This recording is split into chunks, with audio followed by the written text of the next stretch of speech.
بسم اللہ الرحمن الرحیم۔ کتاب العربی للطالبین المستوى الاول۔ آج انشاءاللہ الکریم ہم پیج نمبر 111 پڑھیں گے۔ یہ سبق پہلے سے اپلوڈ ہو چکا تھا، لیکن چونکہ چینل ہیک ہوا تھا، ہیکر نے یہ سبق ڈیلیٹ کر دیا، اس لیے آج ہم دوبارہ پڑھتے ہیں۔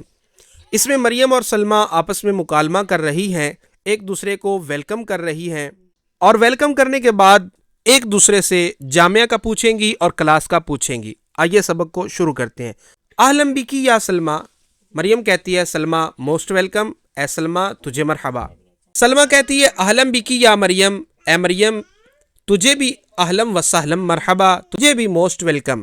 مریم کہتی ہے این تدرسین، تم کہاں پڑھتی ہو؟ سلمہ کہتی ہے ادرس فی جامعۃ المدینہ، میں جامعۃ المدینہ میں پڑھتی ہوں۔ مریم پوچھتی ہے فی ای صف تدرسین، تم کون سی کلاس میں پڑھتی ہو؟ سلمہ ادرس فی الصف الاول، میں پہلی کلاس میں پڑھتی ہوں۔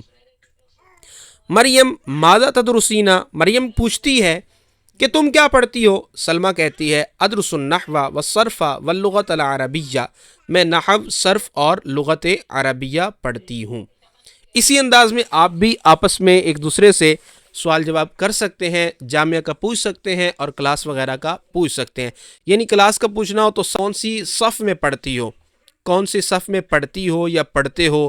اچھا، پڑھنے کا کہنا ہے تو تدرسین کا لفظ بھی استعمال ہو سکتا ہے، یعنی درس کا مصدر بھی استعمال ہو سکتا ہے، قرات کا مصدر بھی استعمال ہو سکتا ہے، اس کو آپ اپنے افعال کے اندر صیغے کے مطابق کنورٹ کر سکتے ہیں۔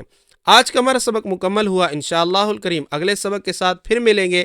مع السلامۃ، الی اللقاء، السلام علیکم ورحمۃ اللہ وبرکاتہ۔